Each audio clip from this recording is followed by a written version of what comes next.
In a cold, faraway world, a battle was ready to be real good. Good. And welcome to my first impressions on Transformers Marvel Cybertron Siege, the latest animated version of Transformers franchise, which is not even the first time that the War of Cybertron imprint has been used for the franchise. It also was the basis for the video games tied into the line continuity. And there's some similarities here between this one and that one. And the creators, well, this may not be their first CG Transformers series. I have to say that this is definitely one of the best versions I've seen, and ranks among my favorite ones. Like, I mean, the animation studio Polygon Pictures previously worked on Prime, which I reviewed previously a while ago. Oh, and the way it depicts a conflict is especially a a effective in the way it roots its story and the characters as well. I mean, how it depicts them especially. One good example of this is like how a Bumblebee, who is not the usually cheery character he is in other adaptations, and he's not even an Autobot initially or pledged to any faction. He's best way I can describe it is like if he were Han Solo, that he's only out for himself and the money before he learns to care what he's fighting for. I mean, and I feel like it's really clear to me that even if one claims that this is the successor, this one actually shows and proves it.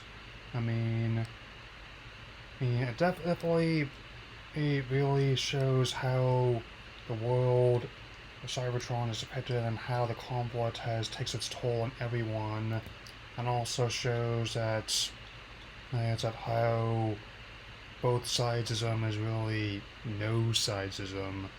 Make your own assumptions there.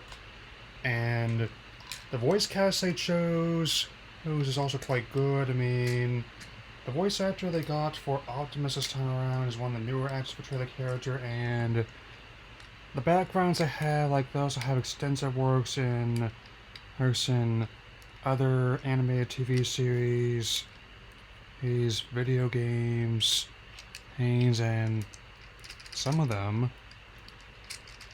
It's just stuck. Some of them, okay, there it goes, even have used to be in the military before they became actors. I mean, who'd have thunk it? I mean, it's definitely an example of if they had the capacity to make Transformers series like this in the past, it definitely is proof of how they could do it. I mean, especially as someone who's an enthusiast who wasn't even born when this series was on, but definitely is more than content to be working on the Vision Dynasty of Primes there. And I also like how close, like, the designs of characters as well as their figures are intertwined, like how even though things like the post holes, as well as the fact that some of the weapons actually look like they do if the figurine was holding them, like their blades and their blasters, and like Prime's familiar iron blaster, as well as Megatron's fusion cannon. I mean, I think some of my favorite ones I've handled are characters like you wouldn't expect, like with Jetfire and Mirage, even being touched as more ambiguous than they were in the original series or previous incarnations. And it's not the first continuity where they depicted Jetfire like this either.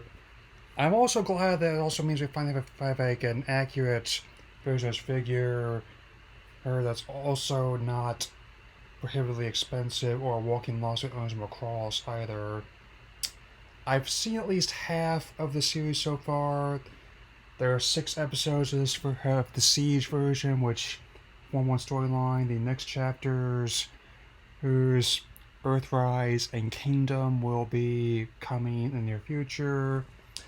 Was going to be streaming last month, but for fairly obvious reasons got pushed back to this month, especially in the case of the voice casting. So that's what I have to say for now. It's been another interesting month in this environment living. I'll definitely see you all in early August. I'm already drafting my Jaws 2 in my head, and I will definitely talk to you all later. Yeah.